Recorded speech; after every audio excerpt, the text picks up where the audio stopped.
Multiple major car makers are now throwing technology in reverse, hitting the brakes on touchscreens and bringing back physical buttons for things like music, air conditioning, and more. So many models have touch screens now, and to go from like maps to your music or back to other functions, you're just touching this flat screen. But a lot of people, a growing number of American drivers, one study showing half, miss buttons, miss things that are more tactile. Now, a growing number of automakers vowing to bring back buttons. Most recently, Mercedes-Benz, who this month unveiled plans to include more physical controls in several of their upcoming models available starting next year. This after a years-long wave of luxury and mainstream car brands installing screens. Eventually, experts say novelty gave way to nostalgia.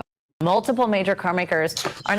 All right, so before I say anything, let's go in the comments, see what the comments say. Lord, it's not nostalgia. It was just dangerous and inferior not to have easy to use buttons. Yes. Okay. I see it. Yep.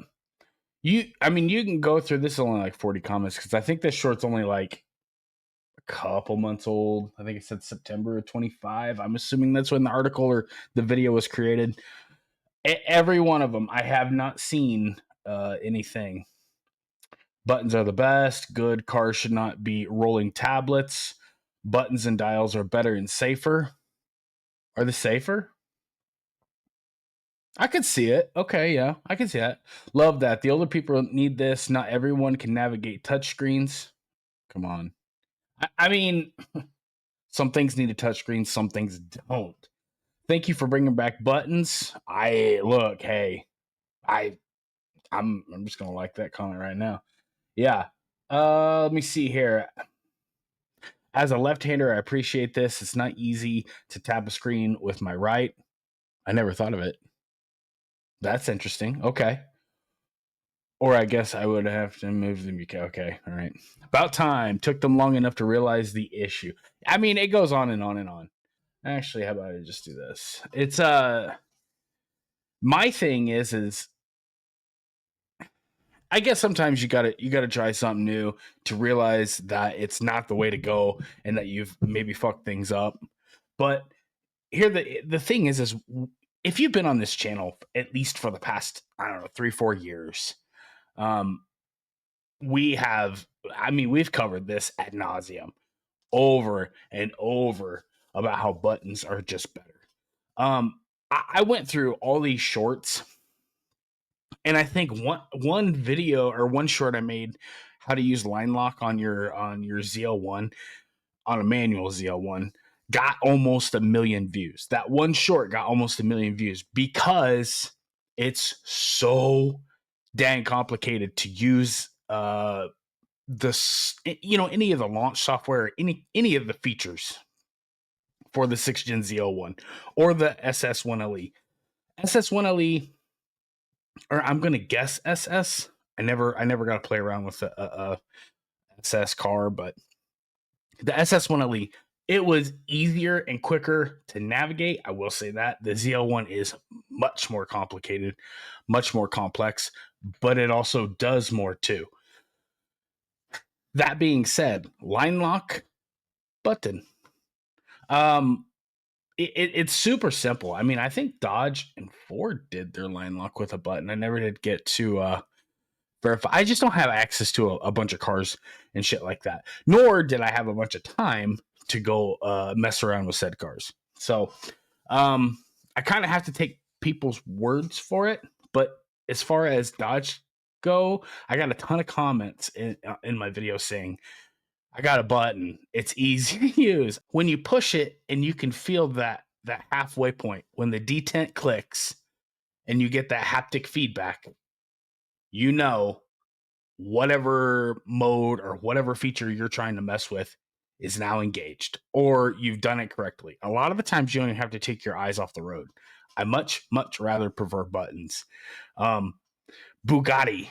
I mean, all the luxury big brand names, they go with buttons because they're super inexpensive. I mean, I've said this on my channel numerous times, and those that you've been on the channel, have heard me say Kia and Hyundai, that's how they made their name in the automotive. That's how they made their mark. They pretty much took anything. When I worked at Kia, there was a couple times where I would have like an Optima or a Sophia or something, and you would peel the carpet back or take a dash part out. The wiring harness was all one cut. It's some of the craziest shit you'll ever see. You could take a starter, for instance, and they will take anything where the patent has expired or whatever, and they will go through down the line, and they'll take a Toyota design or a Mitsubishi design or a Chevrolet design or this, because once a patent expired, it's open market, and they will take it, and now what they have is decades of data. So they know the fail point on these starters or that style of starter or these magnets or whatever. So they know exactly. That's why they're able to offer that 10-year, 100,000-mile warranty, because they know they have all the data of the fail points of these. Now, is ironclad? Not all the time, but it's super freaking close. So that's, what they did. And I mean, it's worked. It's worked for them. Now, as time went on, they've probably, I haven't worked there in a long time, but they've transitioned out of that strategy into, making their own stuff and going on, whatever, doing whatever they do now. The button is no different. It's just proven. You know what I mean? Bugatti, they go with buttons. They've specifically come out and said that their marketing, the way that they design their interiors, is they only use buttons. They only use analogs. Here, let's pull it up. I want to do. Let's see if we can get like a close up. I'm gonna see. Boom. This one will work. Let me see. Maybe. Is that working? Okay. Well, whatever. That'll work. If you go through, you can see, look, even the clocks are using the hands. Everything's analog. Everything's a button. The only LCD readout is for numerical, temperature for the interior, radio, what station it's on. But everything else is a physical manual button. I've seen in so many comments of just even things that I've just come across on GM Authority or whatever. Everyone says, we're tired of driving an Xbox on wheels. I don't want to play video games. You read that one comment. It says, a rolling tablet.